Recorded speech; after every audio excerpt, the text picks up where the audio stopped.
বাংলাদেশ সারা পৃথিবীতে 50 বছর ধরে যিনি দ্বীনের দাওয়াতি কাজ করলেন, আল্লাহর কোরআনের আয়াতের তাফসীর করে মানুষদেরকে যিনি জানালেন, মানুষদেরকে আল্লাহর দ্বীনের দিকে যিনি আহ্বান করলেন, বাতিলের বিরুদ্ধে যিনি প্রাণপণে লড়াই করলেন, সংগ্রাম করলেন, বিশ্ববরেণ্য মুফাসসিরে কোরআন আল্লামা দেলওয়ার হোসাইন সাঈদীকে যখন জেলখানায় বন্দী করা হলো, 10টি বছর আজকে অতিক্রম করছে। আল্লামা দেলওয়ার হোসাইন সাঈদীকে কি কারণে বন্দী করা হয়েছে? তিনি কি চোর নাকি ডাকাত নাকি গুন্ডা নাকি বদমাইশ? তিনি কি লুটতরাজকারী নাকি সন্ত্রাসী? কি তার অপরাধ? তার নামে তথাকথিত যুদ্ধ অপরাধের নাম দিয়ে মানবতা বিরোধী অপরাধে অভিযুক্ত করে আল্লাহর এই গোলামকে কোরআনের ময়দান থেকে 10টি বছর ধরে তাকে জেলখানায় বন্দী করে রাখা হয়েছে।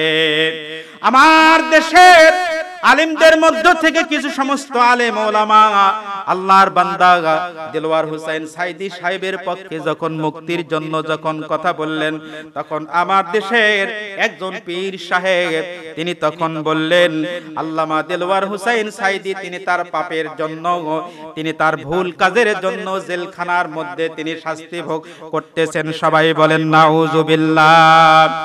আজকে মুসলমানেরা ভুলে গেছে শিবে আবু তালিবের কথা।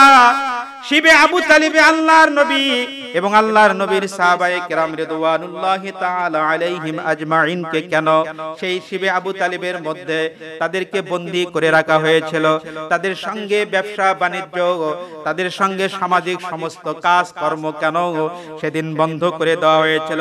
সেই দিন আল্লাহর নবী, আল্লাহর নবীর সাহাবায়ে কেরামদের খাদ্য সামগ্রী সব ফুরিয়ে গিয়েছিল।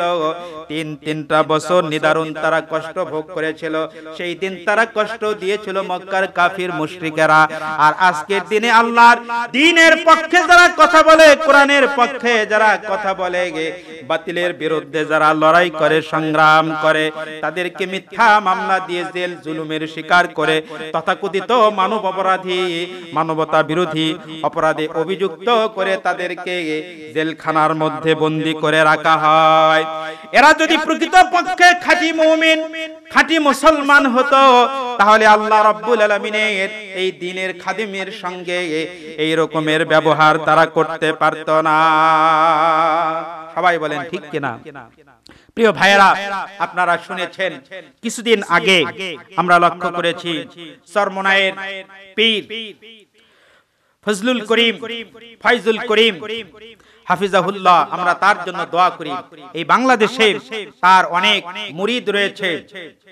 তিনি একটি আলোচনায় তিনি বলেছিলেন যে বাংলাদেশের একজন সাবেক প্রধানমন্ত্রী বেগম খালেদা জিয়া, তিনি আমাদের সাবেক প্রধানমন্ত্রী, তার অনেক সম্মান রয়েছে, মর্যাদা রয়েছে, মানবিক দৃষ্টিকোণ থেকে তাকে মুক্তি দেওয়া হোক।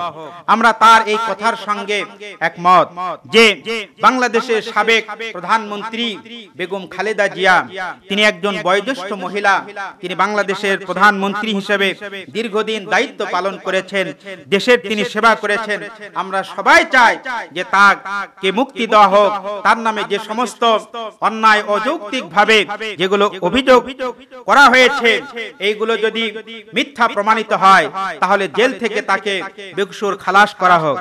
কিন্তু অত্যন্ত দুঃখজনক হলেও সত্য, এই পীর সাহেব, আমি তার জন্য দোয়া করি আল্লাহ রাব্বুল আলামিন যেন তাকে দ্বীনের সহি জ্ঞান দান করেন। আল্লাহ রাব্বুল আলামিন যেন তাকে দ্বীনের সহি জ্ঞান দানের পাশাপাশি দ্বীনের খেদমত করার সুযোগ দান করেন।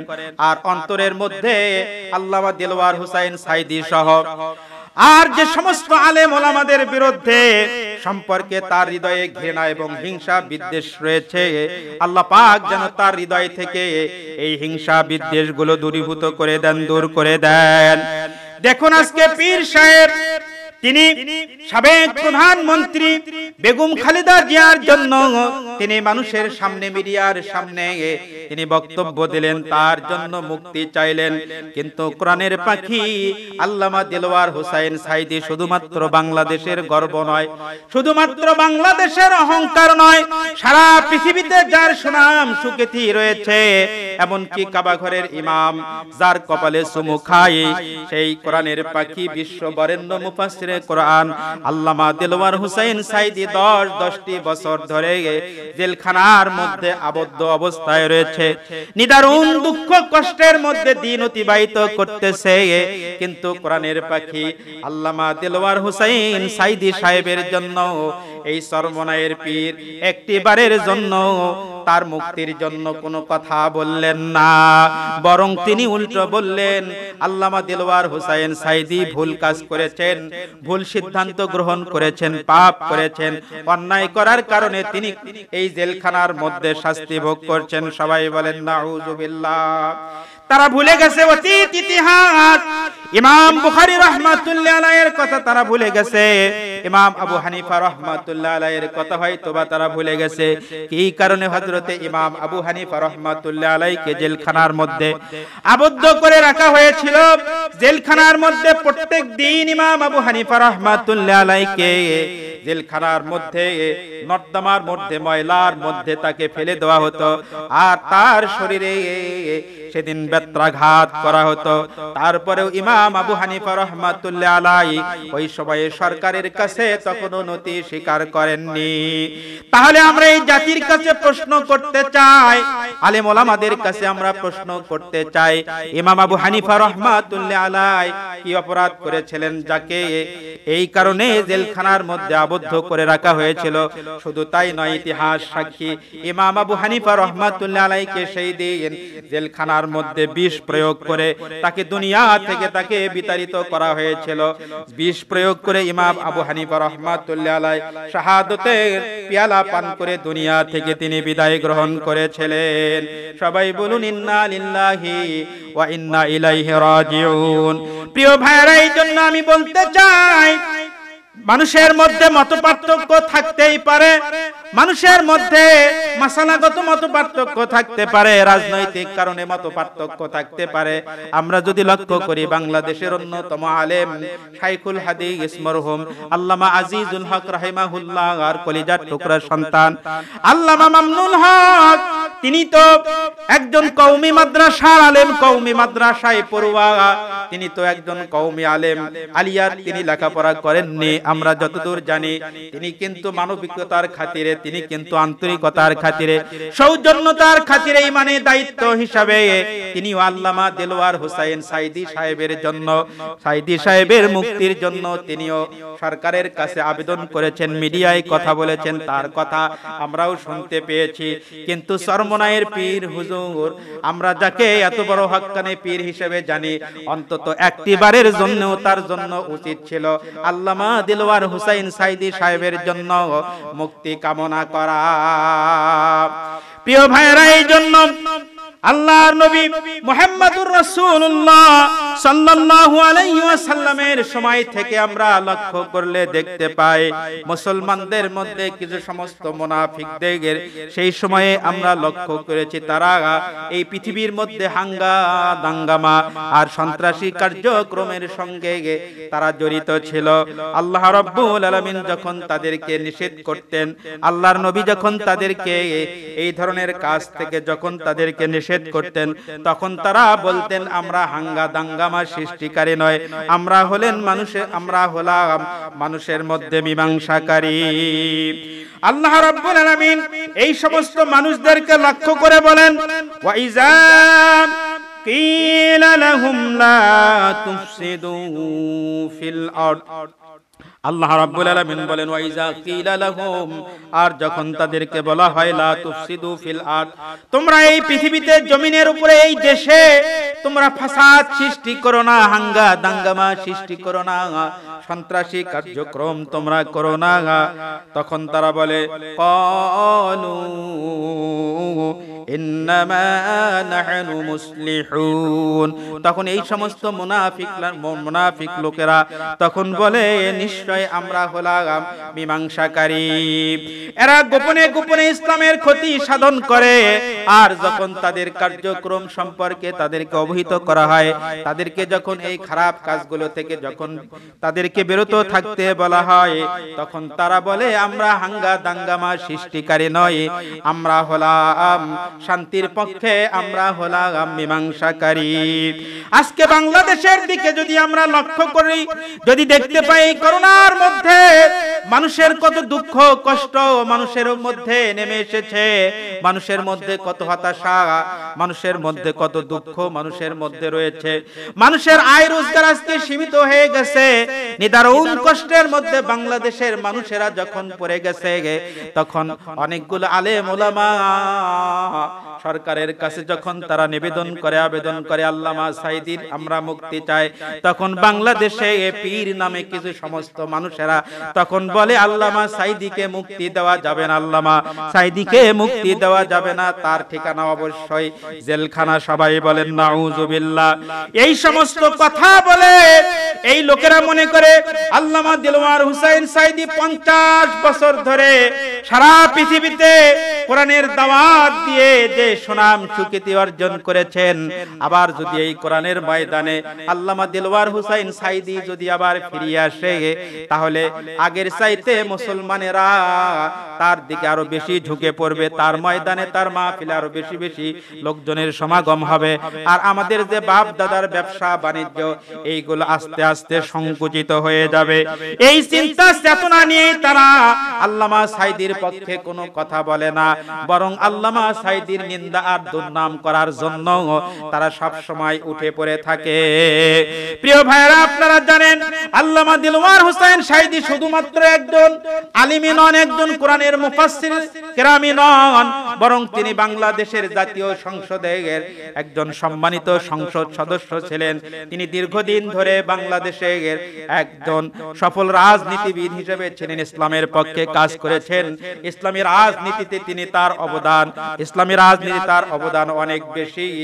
আল্লাহর দ্বীনের পক্ষে যেমন কাজ করেছেন, দ্বীনকে প্রতিষ্ঠিত করার জন্য যেমন মানুষদেরকে দলে দলে তিনি দাওয়াত দিয়েছেন, পাশাপাশি আবার একজন সংসদ সদস্য হিসেবে তিনি রাজনীতিবিদের দায়িত্ব পালন করেছেন। আমরা যদি এই জাতির কাছে প্রশ্ন করি, যদি জিজ্ঞাসা করি, ভাই আপনারা তো আল্লামা দিলওয়ার হুসাইন সাঈদী সাহেবের বিপক্ষে অনেক কথাই বলেন, তার তো অনেক সমালোচনা করেন, অনেক আলোচনারও সমালোচনা করেন, তিনি যে দীর্ঘদিন ধরে সংসদ সদস্য হিসেবে দায়িত্ব পালন করলেন, রাষ্ট্রীয় কোষাগার থেকে একটি পয়সাও অন্যায়ভাবে খরচ করেছে, নষ্ট করেছে, অথবা বাংলাদেশের দুর্নীতি দমন কমিশন নামে একটা যে স্বাধীন প্রতিষ্ঠান রয়েছে, বাংলাদেশের দুর্নীতির বিরুদ্ধে যারা কাজ করে, দুর্নীতিগ্রস্ত মানুষদেরকে যারা গ্রেফতার করার জন্য, শাস্তি দেওয়ার জন্য, কষ্ট দেওয়ার জন্য, দুর্নীতিগ্রস্ত মানুষদেরকে আইনের আওতায় নিয়ে আসার জন্য যারা কাজ করে, এই দুর্নীতি দমন কমিশন আজ পর্যন্ত কয়বার আল্লামা দিলওয়ার হুসাইন সাঈদীর বিরুদ্ধে তারা অভিযোগ দাখিল করেছে। আর আল্লামা দিলওয়ার হুসাইন সাঈদীর বিপক্ষে আজকে বাংলাদেশের কয়টা জনগণ থানায় গিয়ে তার নামে অভিযোগ করেছে চোর ডাকাত গুন্ডা হিসাবে। আলহামদুলিল্লাহ আলহামদুলিল্লাহ নাহমাদুহু ওয়া নাস্তাঈনুহু ওয়া নাস্তাগফিরুহু ওয়া নাউযু বিল্লাহি মিন শুরুরি আনফুসিনা ওয়া মিন সাইয়্যাতি আ'মালিনা। من يهده الله فلا مضل له ومن يضلله فلا هادي له ونشهد أن لا إله إلا الله وحده لا شريك له ونشهد أن سيدنا وحبيبنا ومولانا محمدا عبده ورسوله الذي أرسل رسوله بالحق بشيرا ونذيرا وداعيا إلى الله بإذنه وسراجا منيرا وقد قال الله تعالى في كلامه المجيد والفرقان الحميد أعوذ بالله من الشيطان الرجيم بسم الله الرحمن الرحيم إن الله وملائكته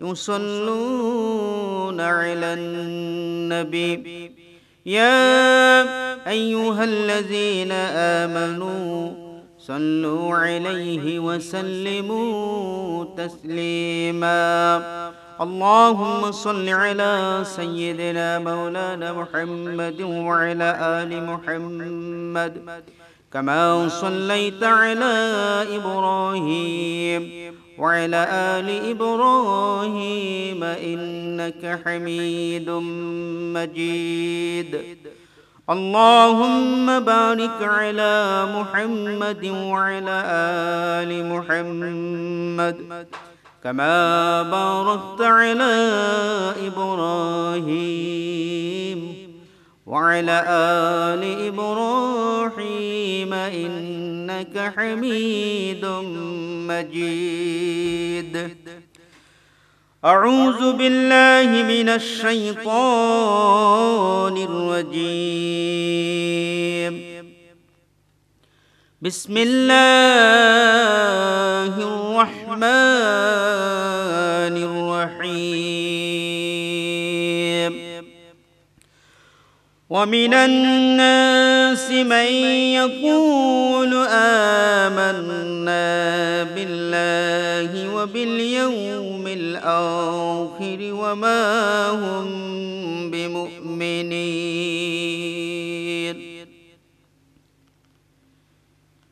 ومن الناس من يقول آمنا بالله وباليوم الآخر وما هم بمؤمنين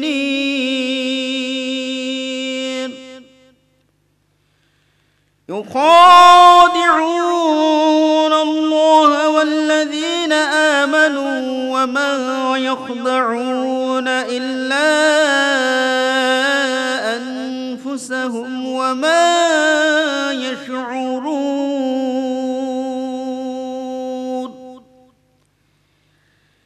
في قلوبهم مرض فزادهم الله مرضا ولهم عذاب أليم بما كانوا يكذبون وإذا قيل لهم لا تفسدوا في الأرض قالوا إنما نحن مصلحون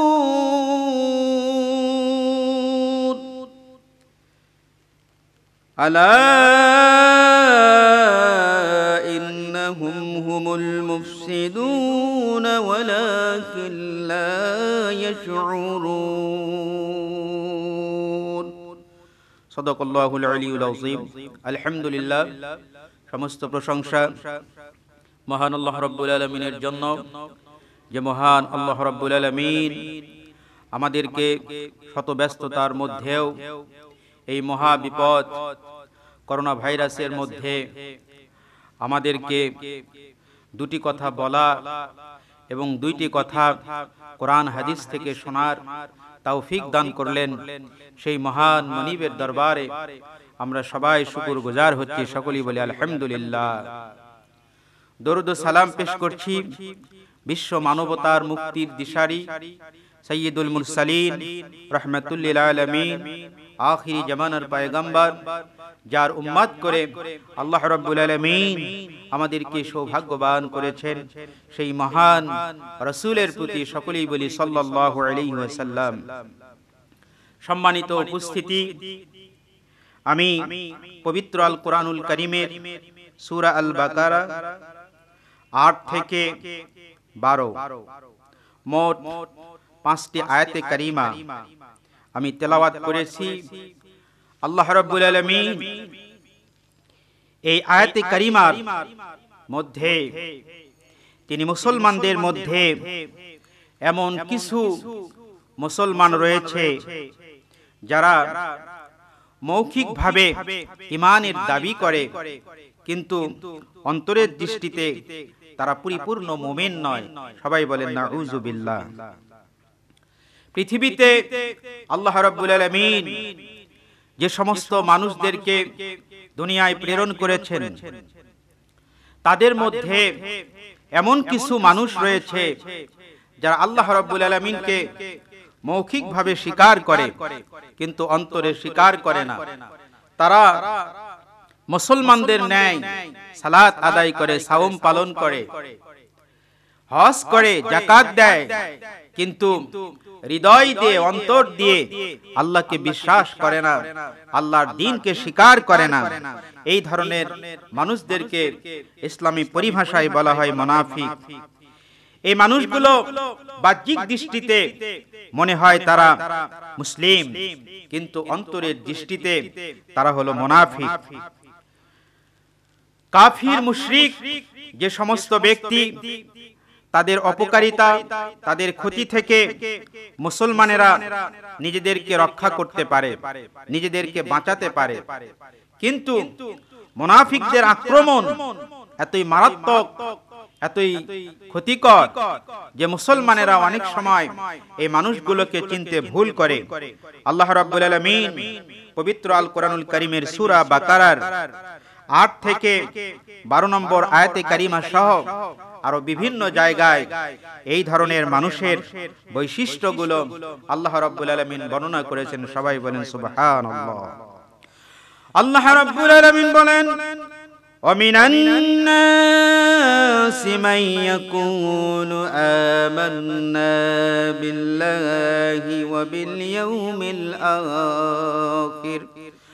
আল্লাহ রাব্বুল আলামিন বলেন, পৃথিবীর সমস্ত মানুষের মধ্য থেকে এমন কিছু মানুষ রয়েছে যাদেরকে দেখলে মনে হবে তারা মুসলমান, মুসলমানদের সঙ্গে তারা ওঠা বসা করে, চলাফেরা করে, সমস্ত কাজ কর্ম মুসলমানদের মতোই করে, কিন্তু তারা মুসলমানদের সবচাইতে বেশি ক্ষতি সাধন তারাই করেছে।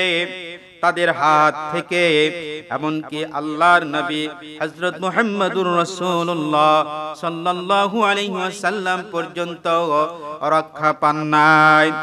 এই ধরনের মানুষেরা আল্লাহর নবীর জামানা থেকে কিয়ামত পর্যন্ত আল্লাহ রাব্বুল আলামিন এই পৃথিবীতে যে সমস্ত বান্দা বান্দিকে পৃথিবীতে প্রেরণ করবেন, তাদের মধ্য থেকে এমন কিছু মানুষের জন্ম হবে, উদ্ভব হবে, যারা আল্লাহর নবীর জামানা থেকে শুরু করে নিয়ে কিয়ামত পর্যন্ত আল্লাহর দ্বীনের পক্ষে যারা কাজ করবে, আল্লাহর জীবন বিধানকে যারা আল্লাহর জমিনে প্রতিষ্ঠিত করার জন্য যারা শ্রম দিবে, অর্থ দিবে, জান দিবে, মাল দিবে, নিজের জীবনের সব কিছু আল্লাহর রাস্তায় যারা খরচ করবে, এই সমস্ত ব্যক্তিরা ওই সমস্ত মানুষের সঙ্গে হিংসা বিদ্বেষে তারা লিপ্ত হবে। এই জন্য আল্লাহ রাব্বুল আলামিন তার হাবিবের উপরে এই আয়াতে কারিমা গুলো নাজিল করে আল্লাহ রাব্বুল আলামিন তার নবী করিম সাল্লাল্লাহু আলাইহি ওয়াসাল্লাম আর আল্লাহর নবীর সাহাবায়ে কেরাম রিদওয়ানুল্লাহি তাআলা আলাইহিম আজমাইন সহ কিয়ামত পর্যন্ত যেই সমস্ত আল্লাহ পাকের মাহবুব বান্দা বান্দি, পরহেজগার বান্দা বান্দি, পরহেজগার মুসলমান বান্দা বান্দি পৃথিবীতে আসবে, আল্লাহ পাক এই সমস্ত আয়াতে কারিমা নাজিল করে তাদেরকে আল্লাহ পাক সতর্ক করেন। আল্লাহ রাব্বুল আলামিন বলেন, وَمِنَ النَّاسِ مَن يَقُولُ آمَنَّا بِاللَّهِ وَبِالْيَوْمِ الْآخِرِ। আল্লাহ রাব্বুল আলামিন বলেন, ওয়া মিনান নাস, আর মানুষের মধ্য থেকে এমন কিছু মানুষ আছে মাইয়াকুলু যারা বলে আমান্না বিল্লাহ আমরা আল্লাহর উপরে আমরা ঈমান এনেছি আল্লাহ পাককে আমরা বিশ্বাস স্থাপন করি ওয়া বিল ইয়াউমিল আখির এমন কি আল্লাহ পাককে বিশ্বাস করার পাশাপাশি আমরা পরকাল দিবস ইয়াউমুল আখির কিয়ামত দিবসকেও আমরা বিশ্বাস স্থাপন করি আল্লাহ পাকের এই সমস্ত বান্দা বান্দি সেই সময়ে আল্লাহর নবীর জামানায় সেই সময়ে মুসলমানদের সামনে তারা উপস্থিত হয়ে বলতো আমরা আল্লাহর নবী মুহাম্মদুর রাসূলুল্লাহ সাল্লাল্লাহু আলাইহি ওয়াসাল্লামের হাতে হাত রেখে আমরা ইসলাম গ্রহণ করেছি আমরা তো তোমাদের মতোই মুসলমান আমরা তো তোমাদের ভাই আমরা আল্লাহকে বিশ্বাস করি নবীকে বিশ্বাস করি আখিরাতকে বিশ্বাস করি তাকদীরকে বিশ্বাস করি পুনরুত্থানকে আমরা বিশ্বাস করি ঈমানের যতগুলো মৌলিক বিষয় রয়েছে আমরা সমস্ত বিষয়গুলোকে আমরা বিশ্বাস করি এই মানুষগুলো এই দাবি যখন আল্লাহর নবী সহ সেই সময়ে সমস্ত সাহাবায়ে কিরাম রিদওয়ানুল্লাহি তাআলা আলাইহিম আজমাইনদের সামনে যখন ঈমানের দাবি করে আল্লাহ পাক তাদের ব্যাপারে সতর্ক করে বলেন ওয়ামা হুম বিমুমিনিন আল্লাহ পাক বলেন এরা ঈমানদার নয় এরা মুমিন নয় এরা বিশ্বাসী নয় ইয়া রাসূলুল্লাহ ইয়া হাবিবাল্লাহ আপনার এই এলাকার মধ্যে কিছু সংখ্যক মানুষ রয়েছে যারা আপনার কাছে এসে ইসলাম গ্রহণ করেছে মানুষকে দেখানোর জন্য যারা মুখে বলে আমরা আল্লাহকে বিশ্বাস করি পরকালকে বিশ্বাস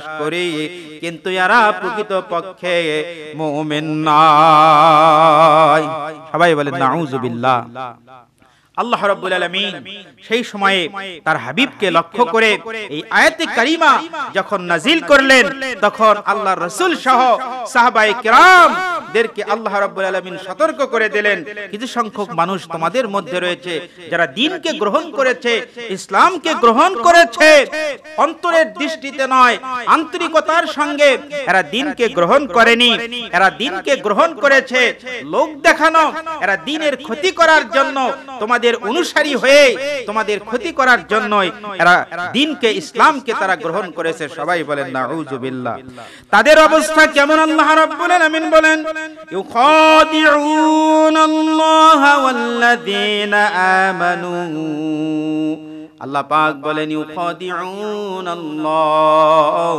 তারা আল্লাহ রাব্বুল আলামিনের সঙ্গে তারা প্রতারণা করে ধোঁকাবাজি করে আল্লাহ রাব্বুল আলামিনকে তারা ধোঁকা দেয় ধোঁকাবাজি করে তারা মনে করে আল্লাহ রাব্বুল আলামিনের উপরে আমরা যে ঈমান আনার কথা বলছি আমরা যে পরকাল দিবসের উপরে আমরা ঈমান আনার কথা বলছি হয়তোবা আল্লাহ রাব্বুল আলামিন এই বিষয়টা জানে না জরবাই বলেন নাউযুবিল্লাহ আল্লাহ রাব্বুল আলামিন বান্দা বান্দির সমস্ত আমলগুলো সম্পর্কে ভালো করেই জানেন এমনকি বান্দার হৃদয়ে কি কথা লুকায়িত আছে গোপন করা আছে আল্লাহ পাক প্রত্যেকটা বান্দার হৃদয়ের খবর জানেন তারা আল্লাহর সঙ্গে ধোঁকাবাজি করে আল্লাহকে তারা প্রতারণা করে ওয়াল্লাযীনা আমানু আল্লাহ পাক বলেন শুধু আল্লাহ তাআলাই নয় এমনকি আল্লাহ পাকের উপরে যারা বিশ্বাস স্থাপন করে আল্লাহর উপরে যারা ঈমান এনেছে আল্লাহর নবীর উপরে যারা ঈমান এনেছে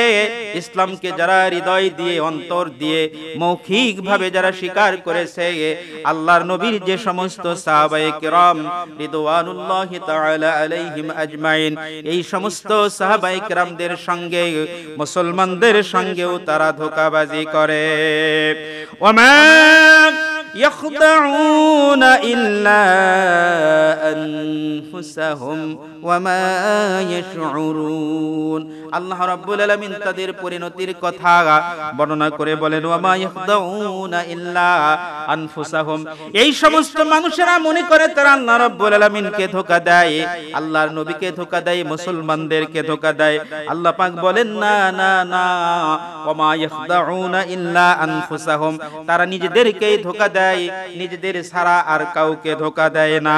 ওয়ামা ইয়াশউরুন, কিন্তু তারা এই বিষয়গুলো তারা অনুধাবন করে না, বুঝতে পারে না।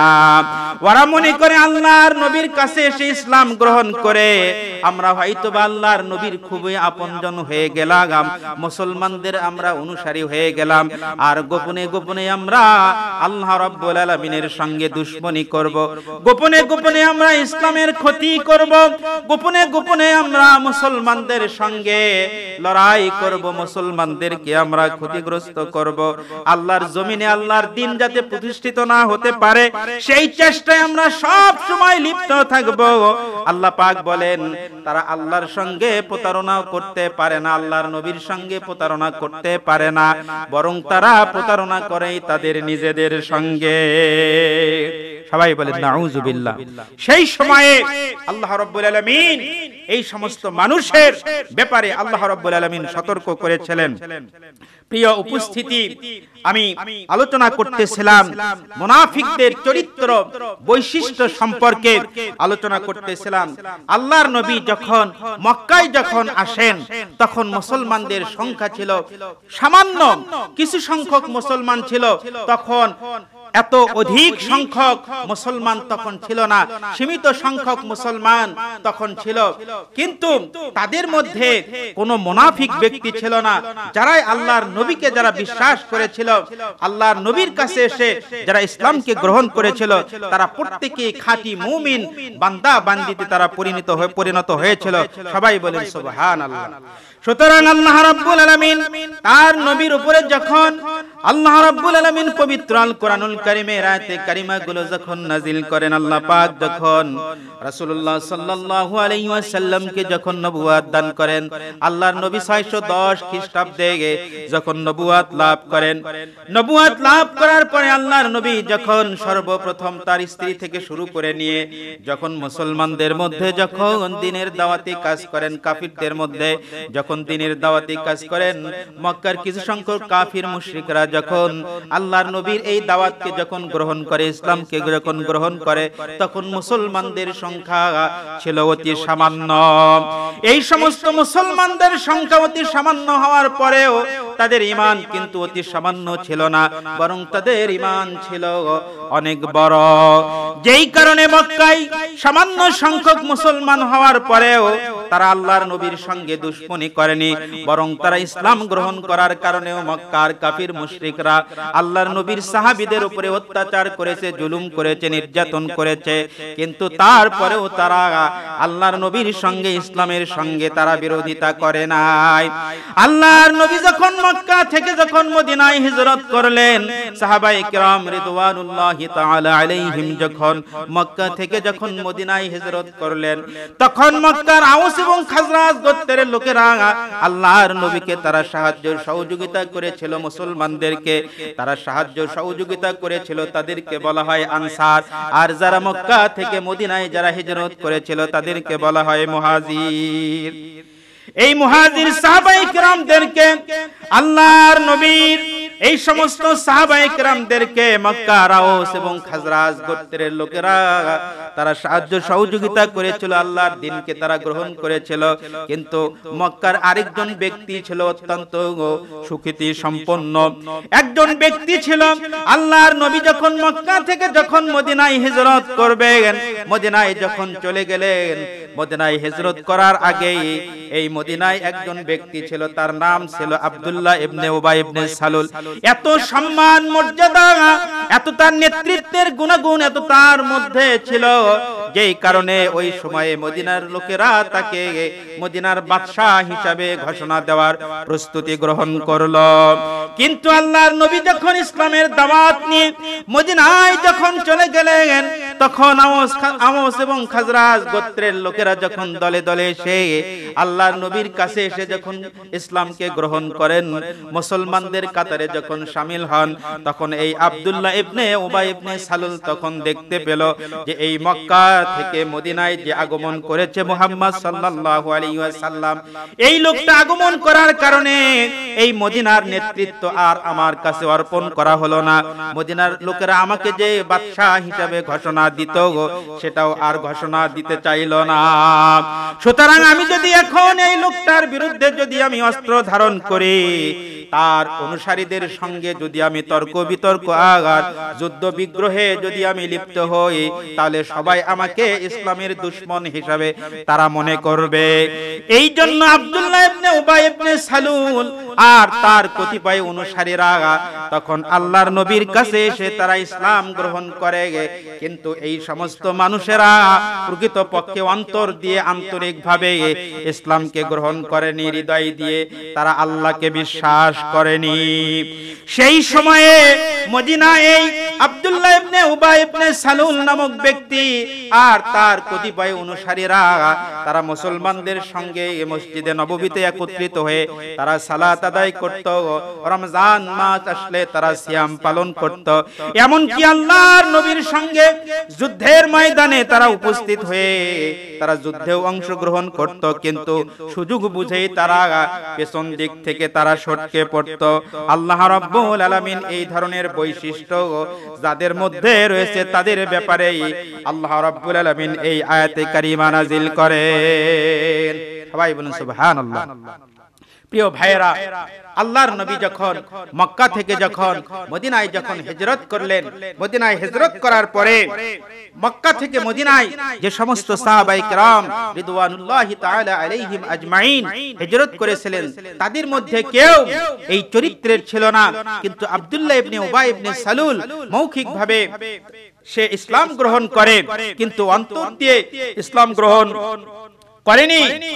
সে এবং তার অনুসারীরা তারা ইসলামের অনুসারী হয়ে মুসলমান হয়ে তখন গোপনে গোপনে মুসলমানদের ক্ষতি করার জন্য, ইসলামের ক্ষতি করার জন্য, আল্লাহর নবীর সঙ্গে আল্লাহর সঙ্গে দুশমনি করার জন্য তারা প্রাণপণে চেষ্টা করেছে। সবাই বলেন নাউজুবিল্লাহ। আল্লাহ রাব্বুল আলামিন তাদেরকে লক্ষ্য করে বলেন, ওয়া মিনান নাসি মান ইয়াকুলু আমান্না বিল্লাহি وباليوم الآخر وما هم بمؤمنين।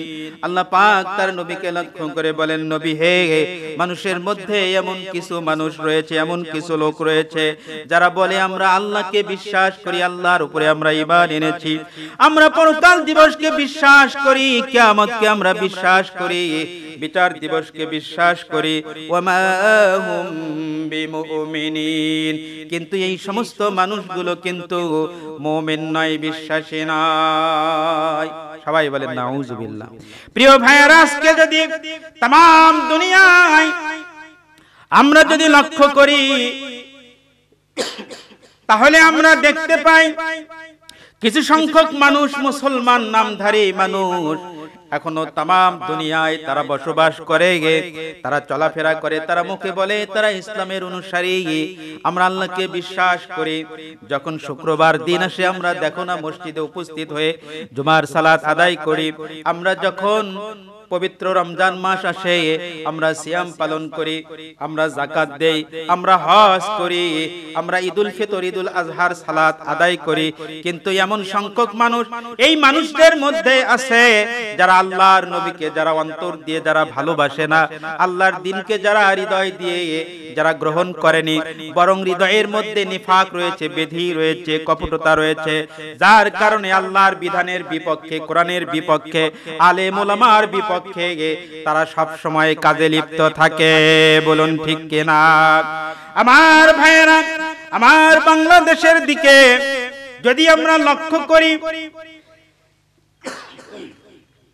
বাংলাদেশের দিকে যদি আমরা লক্ষ্য করি, এই এমন সংখ্যক এই ধরনের মানুষের সংখ্যা কিন্তু কোনো অবস্থাতেই কম নয়, অনেক বেশি। যারা আল্লাহকে বিশ্বাস করে, আল্লাহর নবীকে বিশ্বাস করে, মুখে বলে আমরা মুসলমান, মুসলমানদের সঙ্গেই তারা মিলিত হয়, মুসলমানদের সঙ্গেই তারা সালাত আদায় করে, মুসলমানদের সঙ্গেই তারা ঈদগাহ মাঠে যায়, ঈদের সালাত আদায় করে, আবার যাকাতও দেয়, মানুষকে ত্রাণও দেয়, সাহায্য সহযোগিতা করে, মুখে দাড়িও আছে, মাথায় টুপিও আছে, গায়ে পাঞ্জাবিও আছে, জুব্বাও আছে, কখনো কখনো তাদের মাথায় পাগড়িও দেখা যায়। কিন্তু এই সমস্ত মানুষের মধ্যে অনেক মানুষ রয়েছে যারা আল্লাহর দ্বীনকে যারা পরিপূর্ণভাবে বিশ্বাস করে না, ইসলামকে যারা পরিপূর্ণভাবে অন্তর দিয়ে যারা স্বীকার করে না, যার কারণে কোরআন বিরোধী যখন আইন পাশ হয়, কোরআন বিরোধী যখন কোনো কাজকর্ম আমার জন্মভূমি বাংলাদেশে যখন হয়, তখন এই সমস্ত মানুষেরা তখন কোনো দুঃখ পায় না, কষ্ট করে না, বরং ইসলামের পক্ষে কথা না বলে তারা ইসলামের বিপক্ষে কথা বলে। বলুন ঠিক কিনা? প্রিয় ভাইয়েরা, এই রকমের অনেক মানুষ আজকে বাংলাদেশে আছে যাদেরকে আমরা মুমিন হিসেবে যাদেরকে আমরা চিহ্নিত করি, কিন্তু এরা মৌখিক দৃষ্টিতে মুমিন হলেও তাদের কার্যগত দৃষ্টিতে কর্মকাণ্ড দিয়ে এটা প্রমাণিত হয় এরা প্রকৃতপক্ষে মুমিন নয়। এরা হলো আব্দুল্লাহ ইবনে উবাই ইবনে সালুলের বংশধর। সবাই বলেন নাউজুবিল্লাহ। এই কারণে দেখেন বাংলাদেশে 95 ভাগ বা 90 ভাগ মুসলমানদের দেশে যখন কোরআনের কথা বলা হয়, কোরআনের তাফসীর করা হয়, আল্লাহর দ্বীনের দিকে যখন মানুষদেরকে আহ্বান করানো হয়, তখন আমাদের দেশের মধ্যে এমন কিছু সংখ্যক মানুষ রয়েছে যারা সংসদে দাঁড়িয়ে কোরআনের বিপক্ষে, তাফসীরুল কোরআনুল মাহফিলের বিপক্ষে তারা কথা বলে। এমনকি কোরআনের আলোচনা বন্ধ করে দেওয়ার জন্য প্রশাসনের সহায়তায়, সরকারের সহায়তায় তারা কোরআনের মাহফিলগুলোতে 144 ধারা পর্যন্ত তারা জারি করে। কিন্তু এই মানুষগুলো কখনো বাংলাদেশের যাত্রা, সিনেমা, থিয়েটার আর নাটক যেখানে হয়, গান বাজনা যেখানে হয়, অশ্লীলতা যেখানে ছড়িয়ে দেওয়া হয়, অশ্লীল কাজকর্ম যেখানে হয়, জেনা ব্যভিচার হয়, মদ্যপান করা হয় বারের মধ্যে, কিন্তু এইগুলো বন্ধ করার জন্য তারা কখনো চেষ্টা করে না। শুধুমাত্র আল্লাহর দ্বীনের দিকে যারা আহ্বান করে, কোরআনের কথা যারা বলে, তাদের বিপক্ষে এই মানুষগুলো অনবরত তারা সংসদ থেকে শুরু করে নিয়ে মিডিয়ার সামনে এসে তারা বড় বড় কথা বলে, ইসলামের বিপক্ষে কথা বলে। আর তাদের ব্যাপারে আমরা যখন কথা বলি তখন এটা হয়ে যায় আইসিটি অপরাধ। বড়ই দুর্ভাগ্য আমাদের জন্য, ইসলামের বিপক্ষে যে সমস্ত নাস্তিকেরা, কুলঙ্গরেরা, ইসলাম বিদ্বেষীরা আর মুরতাদেরা, ইসলাম নামধারী কিছু সমস্ত মুনাফিকরা যখন আল্লাহর নবীকে যখন গালি দেয়, আল্লাহর নবীর সাহাবীদেরকে যখন গালি দেয়, আলিম ওলামাদেরকে যখন গালি দেয়, আলিম ওলামাকে যখন নির্যাতন করে, কষ্ট দেয়, অন্যায়ভাবে জেলখানার মধ্যে যখন বন্দী করে রাখে, তখন তাদের ব্যাপারে আমরা যখন দুইটা প্রতিবাদ করি, যখন দুইটা কথা বলি কোরআন হাদিস থেকে আলোচনার মধ্যে, তখন এরা আমাদেরকে বলে এটা হলো আইসিটি অপরাধ। আর তারা যখন আল্লাহ নবীর বিপক্ষে কথা বলে, ইসলামের বিপক্ষে কথা বলে, আমরা যদি তাদেরকে লক্ষ্য করে বলি যে এইগুলো করা উচিত নয়, তখন তারা বলে এটা হলো বাক স্বাধীনতা, মানুষকে কথা বলার সুযোগ দিতে হবে। প্রিয় ভাইরা, আজকে অবস্থা খুবই নাজুক আমাদের দেশে। কোরআনের বিপক্ষে যখন কথা বলে, আল্লাহর নবীর বিপক্ষে এই নাস্তিকেরা, মুরতাদেরা, শাহবাগীরা যখন কথা বলে, তখন সেটা হয় তাদের বাক স্বাধীনতা, তাদেরকে কথা বলার সুযোগ দিতে হবে। আর ইসলামের যারা ঝান্ডা বহন করে, আল্লাহর দ্বীন আল্লাহর জমিনে যারা প্রতিষ্ঠিত করার জন্য যারা আন্দোলন করে, সংগ্রাম করে, যারা প্রাণপণে চেষ্টা করে, তাদের যখন প্রতিবাদ করে, সমালোচনা করে, তখন আমাদেরকে বলা হয় যে তোমাদের এই কথাগুলো আইসিটি অপরাধ, এইগুলো রাষ্ট্রবিরোধী, সরকার বিরোধী, ঠিক কিনা? এই জন্য আল্লাহ রাব্বুল আলামিন সেই সময়ে তার নবীর উপরে আয়াতে কারিমাগুলো নাজিল করে বলেন, ওয়ামিনান নাসি মাইয়াকুলু আমান্না বিল্লাহি ওয়া বিল ইয়াউমিল আখির। নবী হে, মানুষের মধ্যে এমন কিছু মানুষ রয়েছে যারা বলে আমরা আল্লাহর উপরে ঈমান এনেছি, আল্লাহর দ্বীনের উপরে আমরা ঈমান এনেছি, আল্লাহর দ্বীনকে আমরা স্বীকার করেছি, পরকাল দিবসের উপরে আমরা ইয়াউমুল আখিরের উপরে আমরা বিশ্বাস স্থাপন করেছি। আল্লাহ পাক বলেন ওমা হুম বিমুমিনিন, এরা কিন্তু মুমিন নয়, এরা কিন্তু বিশ্বাসী নয়। সবাই বলেন সুবহানাল্লাহ। এই জাতি আজকে চিন্তা করা উচিত। আজকে যারা বাংলাদেশের যারা হক্কানি পীর হিসেবে যারা দাবি করে আমরা আল্লাহর দ্বীনের খেদমত করছি, আল্লাহর দ্বীনকে প্রতিষ্ঠিত করার জন্য আমরা প্রাণপণে চেষ্টা করছি, তাদেরকে আমরা উদাত্ত আহ্বান জানাই। আল্লামা দিলওয়ার হোসেন সাইদি শুধু একজন কোরআনের মুফাসসির নন, তিনি এই বাংলাদেশের জাতীয় সংসদ সদস্য হিসেবে তিনি দীর্ঘদিন দায়িত্ব পালন করেছেন। কয়টা তিনি দুর্নীতি করেছিলেন, তার নামে কয়টা অভিযোগ ছিল, কয়টা তিনি খুনের সঙ্গে জড়িত ছিলেন, চুরি ডাকাতি হত্যা ধর্ষণ লুণ্ঠনের সঙ্গে তিনি কয়টা জড়িত ছিলেন, আর দুর্নীতি দমন কমিশন তার বিরুদ্ধে কয়টা অভিযোগ দায়ের করেছিল, আর কতটা তিনি অভিযুক্ত ছিলেন, এই জাতির কাছে সবকিছু পরিষ্কার। আল্লাহ রাব্বুল আলামিন আমাদেরকে সৌভাগ্য দান করেছেন, আল্লাহর দ্বীনের একজন খাদেম আজকে মিথ্যা মামলা দিয়ে তাকে জেলখানার মধ্যে বন্দী করে রাখা হয়েছে, আবদ্ধ করে রাখা হয়েছে। তিনি যখন সংসদ সদস্য ছিলেন, তার বিপক্ষে তার বিরুদ্ধে একটা অভিযোগ দাখিল করা হয় নাই, তার বিরুদ্ধে কোনো চুরির অভিযোগ নাই, তার বিরুদ্ধে কোনো হত্যার অভিযোগ নাই, তার বিরুদ্ধে কোনো সন্ত্রাসী কার্যক্রমের অভিযোগ নাই, তার বিরুদ্ধে কোনো মানি লন্ডারিং এর অভিযোগ নাই, তার বিরুদ্ধে কোনো অভিযোগ নাই, তার বিরুদ্ধে একটাই অভিযোগ, সেটা হলো তথাকথিত মানবতা বিরোধী অপরাধের সঙ্গে অভিযোগ করে আজকে অন্যায়ভাবে আল্লামা দিলওয়ার হোসেন সাইদিকে জেলখানার মধ্যে আবদ্ধ করে রাখা হয়েছে। এই জন্য দেখেন আল্লাহ রাব্বুল আলামিন এই সমস্ত আয়াতে কারিমায় আল্লাহ রাব্বুল আলামিন বিশেষ করে মুনাফিকদেরকে লক্ষ্য করে আল্লাহ রাব্বুল আলামিন বলেছেন, আর মুসলমানদেরকে আল্লাহ রাব্বুল আলামিন সতর্ক করেছেন। কারণ কাফির মুশরিকদের বৈশিষ্ট্য মুসলমানদের কাছে পরিচিত। কাফির মুশরিকরা যদি মুসলমানদের কোনো ক্ষতি করতে চায়, মুসলমানদেরকে দুঃখ দিতে চায়, যন্ত্রণা দিতে চায়, ইসলামের সঙ্গে যদি তারা লড়াই করতে চায়, ইসলামের বিরুদ্ধে যদি অস্ত্র ধারণ করে, তাহলে তাদেরকে সহজেই চেনা যায়, বোঝা যায় তাদের বিরুদ্ধে মুসলমানেরা সতর্ক অবলম্বন করে। কিন্তু মুসলমানদের মধ্যে যেই সমস্ত মুনাফিকেরা রয়েছে তাদেরকে সহজেই চেনা যায় না, বোঝা যায় না, বিপদের সময় আসলে এদের পরিচয় পাওয়া যায়। আল্লাহ রাব্বুল আলামিন সেই সময়ে মুসলমানদেরকে সতর্ক করে আল্লাহ রাব্বুল আলামিন সেই সময়ে বলেন, ওয়া ইযা কিলা লাহুম লা তুফসিদু ফিল আরদ ক্বালু ইন্নামা নাহনু মুসলিহুন। আল্লাহ রাব্বুল আলামিন বলেন, ওয়া ইযা কিলা লাহুম, আর যখন তাদেরকে বলা হয় লা তুফসিদু ফিল আরদ, তোমরা এই পৃথিবীতে এই দেশে তোমরা ফাসাদ সৃষ্টি করো না, সন্ত্রাসী কার্যক্রম তোমরা করো না, সন্ত্রাসী কারবার তোমরা করো না, ক্বালু ইন্নামা নাহনু মুসলিহুন, তখন তারা বলে আমরা তো ফাসাদকারী নয়, আমরা তো সন্ত্রাসী কার্যক্রমের সঙ্গে আমাদের কোনো সম্পর্ক নেই, বরং আমরা হলাম মীমাংসাকারী মানুষের মধ্যে আমরা আপোষ করে দেই। আল্লাহ রাব্বুল আলামিন বলেন, আলা ইন্নাহুম হুমুল মুফসিদুন, আলা ইন্নাহুম হুমুল মুফসিদুন ওয়ালাকিন লা ইয়াশউরুন। আল্লাহ রাব্বুল আলামিন বলেন, সাবধান সাবধান, ইন্নাহুম হুমুল মুফসিদুন, নিঃসন্দেহে এরাই হলো ফাসাদ সৃষ্টিকারী, এরাই হলো সন্ত্রাসী, ওয়ালাকিন লা ইয়াশউরুন, কিন্তু তারা অনুধাবন করে না। আজকে যদি বাংলাদেশে দল মত নির্বিশেষে কি কওমি কি আলিয়া যে যে শিক্ষা প্রতিষ্ঠানে লেখাপড়া করো, সবার কাছে আল্লাহর কালাম কোরআনুল কারীম রয়েছে, সবার কাছে আল্লাহর নবীর হাদিসে নববী রয়েছে।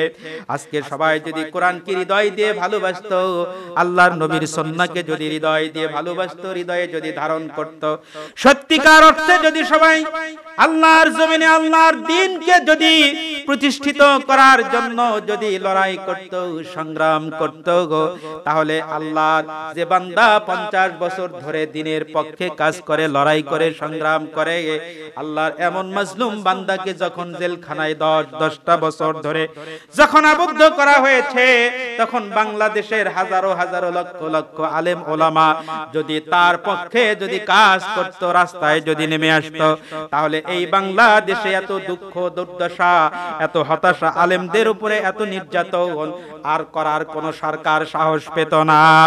এই জাতি ভুলে গেছে সেই দিনের কথা, যেদিন ফতোয়া বিরোধী আইন পাশ করা হয়েছিল। ফতোয়ার পক্ষে মুফতি ফজলুল হক আমিনী রাহিমাহুল্লাহ, আল্লাহ পাক তাকে জান্নাতের মেহমান হিসেবে কবুল করুন। আল্লামা আজিজুল হক রাহিমাহুল্লাহ সেই দিন সরকারের বিপক্ষে যখন কথা বলেছিল, সরকারের বিপক্ষে ফতোয়ার পক্ষে যখন কথা বলেছিল, তাদেরকে জেলখানায় আবদ্ধ করা হয়েছিল। ওই সময়ের কথা মানুষেরা আজকে ভুলে গেছে। আজকে যদি আলেমদের মধ্যে যদি ঐক্য থাকতো, আলেমদের মধ্যে যদি আন্তরিকতা থাকতো, আলেমরা যদি ইখলাসের সঙ্গে যদি দ্বীনের দাওয়াতি কাজ করত, হিংসা বিদ্বেষ ভুলে গিয়ে যদি সবাই এক কাতারে যদি আসতে পারতো, বাংলাদেশের এই নাস্তিক মুরতাদ আর বেঈমানেরা মুনাফিকরা ইসলামের বিরুদ্ধে কোনো আইন পাশ করতে পারতো না।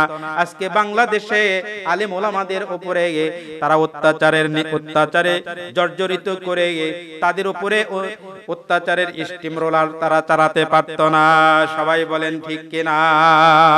প্রিয় ভাইরা, আমি আপনাদেরকে যে আলোচনা আমি শুরু করেছি, মুনাফিক যারা, মুনাফিক আরবি শব্দ, এর অর্থ হলো ভণ্ড, কপট, প্রতারক, দ্বিমুখী নীতির অধিকারী, যারা মুখে ঈমানের কথা বলে কিন্তু অন্তরে যাদের ঈমান নেই, অন্তর দিয়ে যারা আল্লাহকে বিশ্বাস করে না, স্বীকার করে না। সেই সময়ে আব্দুল্লাহ ইবনে উবাই ইবনে সালুলের কথা চিন্তা করুন, যিনি আল্লাহর নবীর কাছে এসে ইসলাম গ্রহণ করে মুসলমান হলেন, ইসলামের সুশীতল ছায়াতলে আসলেন, কিন্তু শুধুমাত্র মদিনার বাদশা হিসেবে তাকে ঘোষণা দেওয়া হতো। যদি না আল্লাহ রাসূল মক্কা থেকে মদিনায় হিজরত করতেন, মদিনার সব মানুষেরা তাকে সম্মান করত, ভক্তি করত, তাকে শ্রদ্ধা করত। অত্যন্ত শ্রদ্ধেয় একজন ব্যক্তি ছিল আব্দুল্লাহ ইবনে উবাই ইবনে সালুল। কিন্তু এই যে নেতা না হওয়ার কারণে আজকে সেই দিন আব্দুল্লাহ ইবনে উবাই ইবনে সালুল যেমন ইসলাম গ্রহণ করে ইসলামের বিরুদ্ধে, কোরআনের বিরুদ্ধে, আল্লাহর দ্বীনের বিরুদ্ধে, আল্লাহর নবীর বিরুদ্ধে, এমনকি জিহাদের ময়দানে অংশগ্রহণ করে যখন জিহাদ শুরু হয়ে গেছে, যুদ্ধের ময়দান থেকে তার বাহিনী নিয়ে পালিয়ে গিয়েছিল, তাদের এই চরিত্র বৈশিষ্ট্যের কথা আল্লাহ রাব্বুল আলামিন তার হাবিবকে জানিয়ে দিয়ে তাম দুনিয়ার সমস্ত মুসলিম উম্মাহকে আল্লাহ রাব্বুল আলামিন সতর্ক করেছেন, ও আমার মুসলিম বান্দা বান্দি, ও আমার বিশ্বাসী বান্দা বান্দি, কিয়ামত পর্যন্ত এইরকম মুসলমানদের মধ্যে কিছু মানুষ থাকবে যাদেরকে তোমরা আপনজন মনে করবে, দিনদার মনে করবে, পরহেজগার মনে করবে, যারা দাড়ি টুপি সব কিছু বাহ্যিক বেশভূষা দেখে তাদেরকে মুমিন বান্দা হিসেবে তোমরা সার্টিফিকেট দেবে মনে করবে, কিন্তু তাদের অন্তরে নিফাক থাকার কারণে, তাদের এই পদ পদবীর প্রতি লোভ থাকার কারণে, হিংসা বিদ্বেষ থাকার কারণে এদের ঈমান তখন, তাদের অন্তরে থাকার ঈমান তখন হারিয়ে যায়, তখন তারা মুমিন থেকে তারা মুনাফিকের কাতারে চলে যায়। সবাই বলেন নাউজুবিল্লাহ। আজকে দেখেন বাংলাদেশের অবস্থা খুবই করুণ অবস্থা চলছে। প্রিয় ভাইয়েরা, আরেকটি কথা আমি বিশেষভাবে আপনাদেরকে আমি লক্ষ্য করে বলবো। আপনারা বলতে পারেন যে হুজুর আপনিও তো একজনের সমালোচনা করতেছেন, বিষয়টি এই রকম নয়। সমালোচনার উদ্দেশ্যে আমি এই কথাগুলো বলতেছি না ভাই। বাংলাদেশের শিক্ষা ব্যবস্থা 3 ধরনের শিক্ষা ব্যবস্থা আছে। আমরা লক্ষ্য করি, একটা হলো জেনারেল এডুকেশন, সাধারণ শিক্ষা, যেটাকে আমরা প্রাইমারি থেকে হাই স্কুল, কলেজ, বিশ্ববিদ্যালয়। এরপরে আরেকটা শিক্ষা ব্যবস্থা যার নাম আমরা দিয়েছি আলিয়া, যেখানে ইবতেদায়ী মাদ্রাসা, এরপরে দাখিল মাদ্রাসা, আলিম, ফাজিল, কামিল সর্বোচ্চ পর্যন্ত সেখানে লেখাপড়া করা হয়। আরেকটা শিক্ষা ব্যবস্থা রয়েছে যেটাও দ্বীনী শিক্ষা, মক্তব থেকে শুরু করে নিয়ে এরপরে হেফজখানা, এরপরে কিতাব বিভাগ, দাওরায়ে হাদিস, এরপরে ইফতা, অন্যান্য বিভাগ রয়েছে। বাংলাদেশের শিক্ষা ব্যবস্থাকে তিনটা ভাগে ভাগ করা হয়েছে। দুইটা হলো ধর্মীয় শিক্ষা ব্যবস্থা, একটি হলো আলিয়া, আরেকটা হলো কওমি, আরেকটি হলো জেনারেল শিক্ষা, জেনারেল এডুকেশন। এই তিন ধরনের শিক্ষা ব্যবস্থা রয়েছে। আজকে দেখেন হাই স্কুলের শিক্ষা ব্যবস্থা, জেনারেল এডুকেশন, সাধারণ শিক্ষা ব্যবস্থা নিয়ে আলেম ওলামার কোনো মাথা ব্যথা নাই, কিন্তু আলিয়া মাদ্রাসার শিক্ষা ব্যবস্থা নিয়ে আমাদের আলেম ওলামাদের মধ্যে কত মাথা ব্যথা। কয়েকদিন আমি লক্ষ্য করলাম বাংলাদেশের চরমনায়ের পীর হাফিজাহুল্লাহ, আল্লাহ রাব্বুল আলামিনের কাছে তার জন্য আমরা দোয়া করি, আল্লাহ রাব্বুল আলামিন তাকে যেন দ্বীনের সহি বুঝ দান করেন। তার হৃদয়ে আলেম ওলামাদের বিরুদ্ধে, আলেম ওলামাদের সম্পর্কে যে হিংসা বিদ্বেষ রয়েছে, বিশেষ করে বাংলাদেশে ইসলামী আন্দোলনের সঙ্গে যারা জড়িত, জামাত ইসলামের সঙ্গে যারা জড়িত, এই সমস্ত আলেম ওলামাদের ব্যাপারে চরমনায়ের হুজুরের যে হিংসা বিদ্বেষ তার অন্তরে রয়েছে, আল্লাহ পাক যেন তার হৃদয় থেকে হিংসা বিদ্বেষকে দূর করে দিয়ে আল্লাহ পাক যেন সবাইকে দ্বীনের খাদেম হিসাবে কবুল করেন। সকলেই বলেন আল্লাহুম্মা আমিন।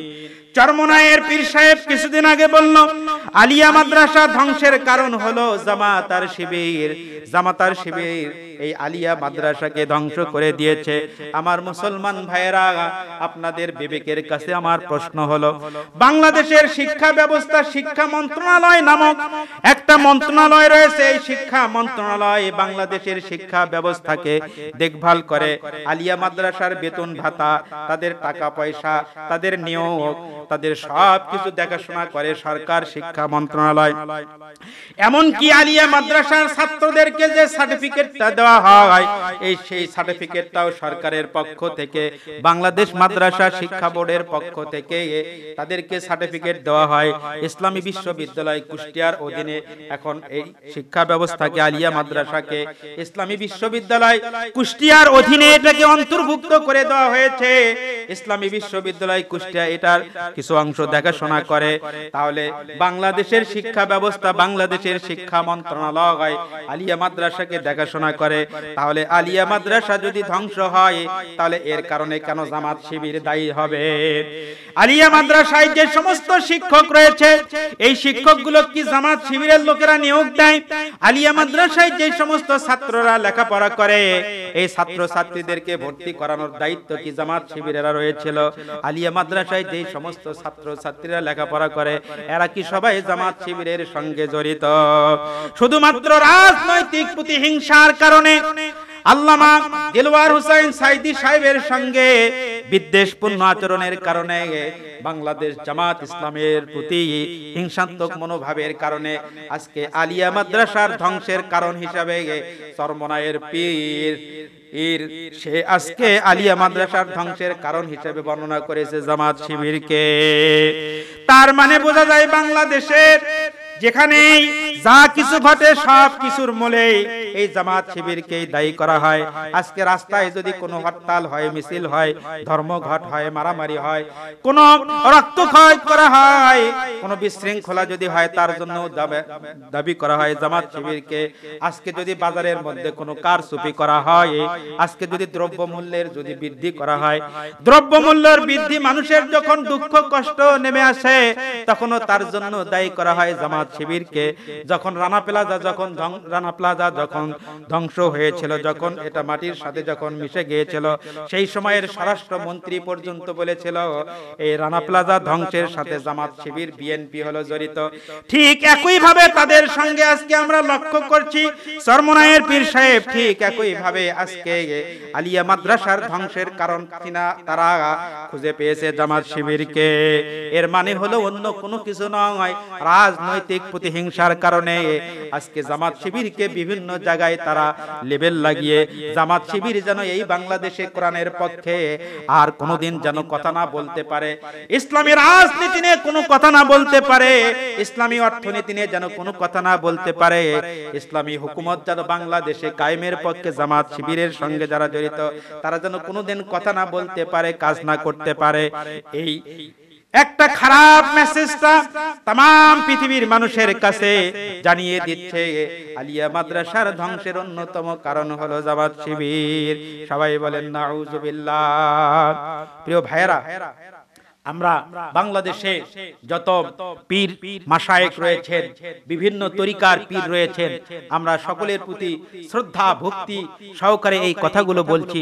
বাংলাদেশের আর কোন পীর মাশায়েখ জামাত শিবিরকে আলিয়া মাদ্রাসার ধ্বংসের কারণ হিসাবে তারা খুঁজে পেল না। খুঁজে পেল চরমনায়ের পীর যে এই আলিয়া মাদ্রাসা ধ্বংসের অন্যতম কারণ হলো জামাত শিবির।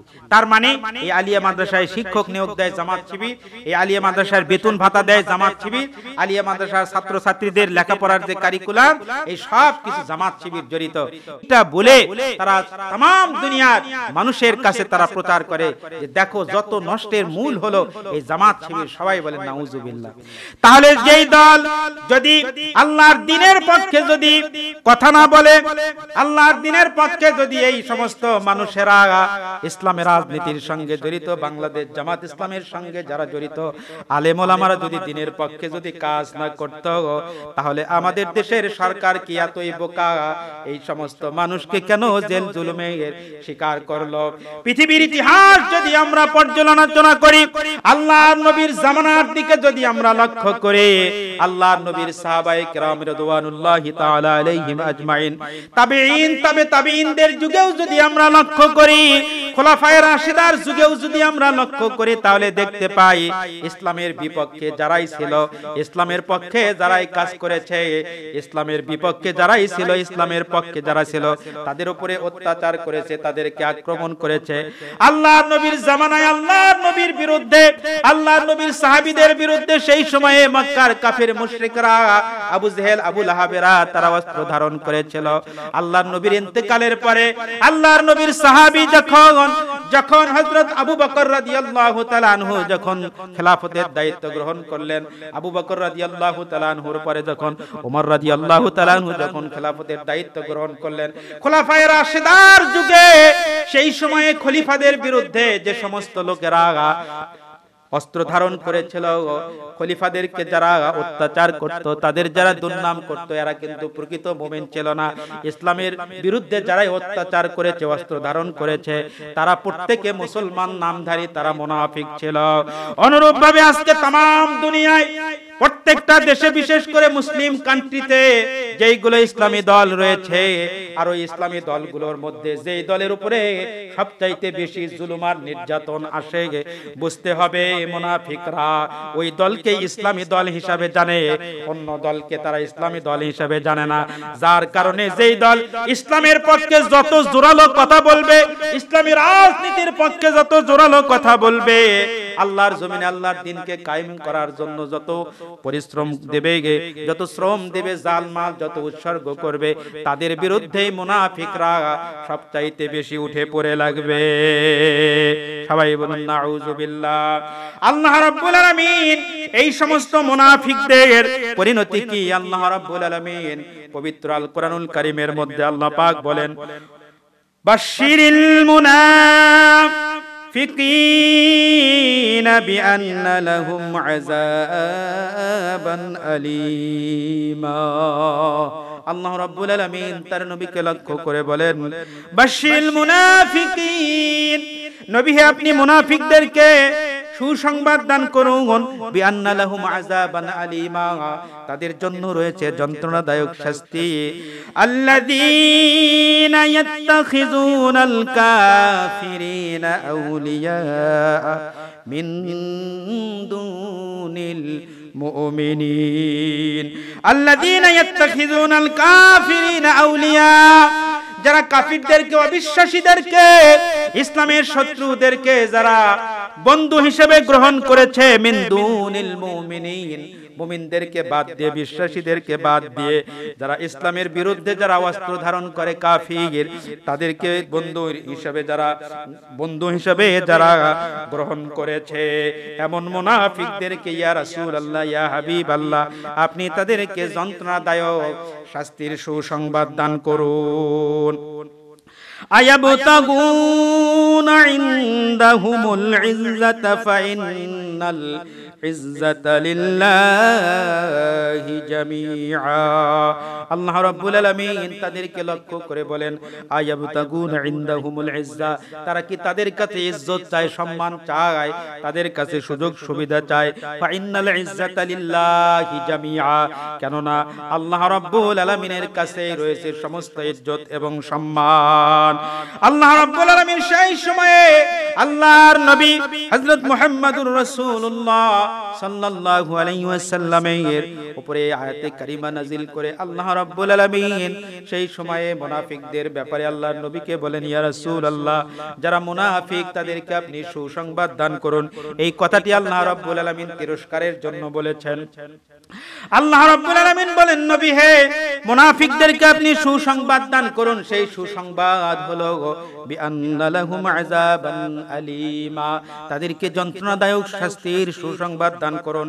যারা ঈমানদারদেরকে বাদ দিয়ে, পরহেজগারদেরকে বাদ দিয়ে আল্লাহর দ্বীনের পক্ষে যারা কথা বলে, আল্লাহর জমিনে আল্লাহর দ্বীনকে প্রতিষ্ঠিত করার জন্য যারা লড়াই করে, সংগ্রাম করে, জান মালকে যারা ব্যয় করে, জেল জুলুমের শিকার হয়, ঘর বাড়ি ছাড়া হয়, তাদেরকে বাদ দিয়ে যারা আল্লাহর যে সমস্ত কাফির বান্দা, অবিশ্বাসী বান্দা, তাদেরকে যারা বন্ধু রূপে গ্রহণ করে, আয়াবতাগুনা ইনদাহুমুল ইজ্জা, এরা কি তাদের কাছ থেকে মান সম্মান, সুযোগ সুবিধা, বৈষয়িক ধন সম্পদের মালিক হতে চায়?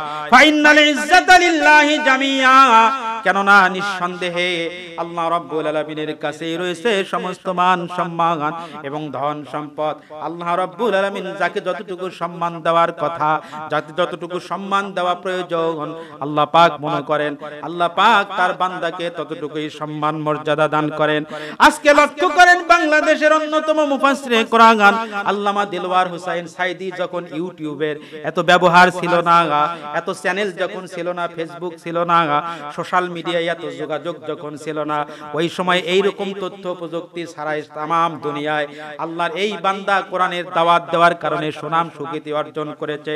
তার এই সুনাম সুখ্যাতিকে অনেকেই তারা হিংসাত্মকভাবে, তারা ভালোভাবে গ্রহণ করতে পারেনি, তার এই আদর্শকে, তার কার্যক্রমকে তারা সমর্থন করেনি, যার কারণে তারা ঈমানদারদেরকে বাদ দিয়ে তারা আজকে কাফিরদেরকে তারা বন্ধু হিসেবে তারা গ্রহণ করেছে। আল্লাহ রাব্বুল আলামিন এই সমস্ত মুনাফিকদের শাস্তির কথাও বর্ণনা করেছেন সূরা আন-নিসার 142 নম্বর আয়াতে কারিমায়। আল্লাহ রাব্বুল আলামিন এই মুনাফিকদের আচরণ বৈশিষ্ট্য বর্ণনা করেছেন। আল্লাহ পাক বলেন, ইন্নাল মুনাফিকিনা ইউখাদিউনাল্লাহা ওয়া হুয়া খাদিউহুম।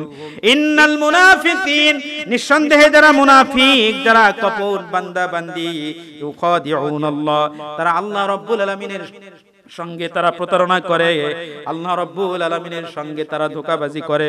ওয়া হুয়া খাদিউহুম, প্রকৃতপক্ষে তারা নিজেদের সঙ্গে তারা ধোঁকাবাজি করে। ওয়া ইযা কামু ইলাস সালাতি কামু কুসালা, আর এদের আরেকটা বৈশিষ্ট্য হলো, এরা যখন নামাজের মধ্যে দাঁড়ায় তখন তারা শৈথিল্য প্রদর্শন করে, আলস্য ভাব নেয়, এরা তখন অলসতা প্রদর্শন করে নামাজের মধ্যে।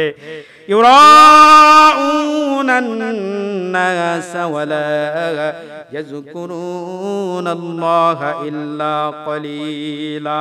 আল্লাহ পাক বলেন, ইউরাউনান নাস, এরা লোক দেখানো সালাত আদায় করে, ওয়ালা ইয়াযকুরুনাল্লাহা ইল্লা কলিলা, অতি নগণ্য সংখ্যক, সামান্যতম সংখ্যকই তারা আল্লাহ পাককে স্মরণ করে। অর্থাৎ আল্লাহর দ্বীনের পক্ষে যারা কাজ করে, তাদের যারা বিরোধিতা করে, আল্লাহর দ্বীনের যারা বিরোধিতা করে, এরা আল্লাহ রাব্বুল আলামিনের সঙ্গে ধোঁকা দেয়, আল্লাহ রাব্বুল আলামিনের সঙ্গে তারা প্রতারণা করে, বাস্তবিক পক্ষে তারা নিজেদের সঙ্গে প্রতারণা করে। আর আল্লাহ রাব্বুল আলামিন তাদেরকে কিয়ামতের দিন জাহান্নামের সর্বনিম্ন স্তরে তাদেরকে দাখিল করবেন। আল্লাহ পাক সূরা আন-নিসার 145 নম্বর আয়াতে কারিমায় বলেন, ইন্নাল মুনাফিকিনা ফিদ দারকিল আসফালি মিনান নার। আল্লাহ রাব্বুল আলামিন বলেন, ইন্নাল মুনাফিকিনা ফিদ দারকিল আসফালি মিনান নার। আল্লাহ রাব্বুল আলামিন বলেন, বলেন ইন্নাল মুনাফিকিনা ফিদ দারকিল আসফালি মিনান নার। আল্লাহ রাব্বুল আলামিন বলেন নিঃসন্দেহে মুনাফিকদের আবাসস্থল হবে জাহান্নামের সর্বনিম্ন স্তর, জাহান্নামের সবচাইতে নিম্ন স্তরে, যেখানে সবচাইতে বেশি যন্ত্রণা কষ্ট দুর্ভোগের শিকার হবে ওই জাহান্নামীরা। এই জাহান্নামের সবচাইতে নিম্ন স্তরে আল্লাহ রাব্বুল আলামিন এই ধরনের মুনাফিক বান্দা বান্দীদের ঠিকানা আল্লাহ পাক নির্ধারণ করেছেন। আল্লাহ পাক বলেন ওয়ালান তাজিদা লাহুম নাসীরা, আর তারা কখনো কোনো সাহায্যকারীও পাবে না। আজকে আল্লাহ রাব্বুল আলামিনের কাছে দোয়া করি, আজকে বাংলাদেশে আলেম ওলামাদের মধ্যে যে মতপার্থক্য রয়েছে আল্লাহ পাক যেন এই মতপার্থক্যকে দূর করে দিয়ে সবার অন্তরে যেন প্রশান্তি দান করেন, সবাইকে এক কাতারে আসার, আল্লাহর দ্বীনের পক্ষে কাজ করার। বাংলাদেশ এই সবুজ ভূখণ্ডে আল্লাহ রাব্বুল আলামিন যেন সবাইকে একত্রিত করে আল্লাহর দ্বীনকে বিজয়ী করার জন্য আমাদের সমস্ত আলেম ওলামাকে যেন আল্লাহ রাব্বুল আলামিন কবুল করেন। পাশাপাশি আল্লাহর এই জমিনকে তার দ্বীনের জন্য আল্লাহ পাক যেন কবুল করেন। পাশাপাশি জেলখানায় যে সমস্ত ইসলামী আন্দোলনের ভাই বোনেরা আজকে জুলুমের শিকার হয়ে, তারা অত্যাচার নির্যাতনের শিকার হয়ে, ঘর ছাড়া বাড়ি ছাড়া হয়ে, মিথ্যা মামলার আসামি হয়ে জেলখানায় বছরের পর বছর ধরে যারা দুঃখ কষ্ট যারা ভোগ করতেছেন, তাদের জন্য আমরা আল্লাহ রাব্বুল আলামিনের কাছে দোয়া করি আল্লাহ রাব্বুল আলামিন যেন তাদেরকে জেলখানা থেকে মুক্ত করেন, তাদেরকে যেন আবার ইসলামী আন্দোলনের পক্ষে কথা বলার কাজ করার যেন তৌফিক দান করেন। পাশাপাশি আল্লাহর কোরআনের পাখি বিশ্ব বরেণ্য মুফাসসিরে কোরআন আল্লামা দেলওয়ার হোসেন সাইদি সাহেবকে আল্লাহ রাব্বুল আলামিন যেন সমস্ত বাতিলের এই রক্তচক্ষুকে উপেক্ষা করে আল্লাহ রাব্বুল আলামিন যেন কোরআনের পাখি আল্লামা দেলওয়ার হোসেন সাইদিকে কোরআনের ময়দানে যেন আবারও আল্লাহ রাব্বুল আলামিন কবুল করেন। এতটুকুন বলেই আমার আলোচনা এখানে শেষ করছি। হাদা মা ইনদি ওয়াল ইলমু ইনদাল্লাহ আলাইহি তাওয়াক্কালতু ইলাইহি উনীব। আসসালামু আলাইকুম ওয়া রাহমাতুল্লাহি ওয়া বারাকাতুহু।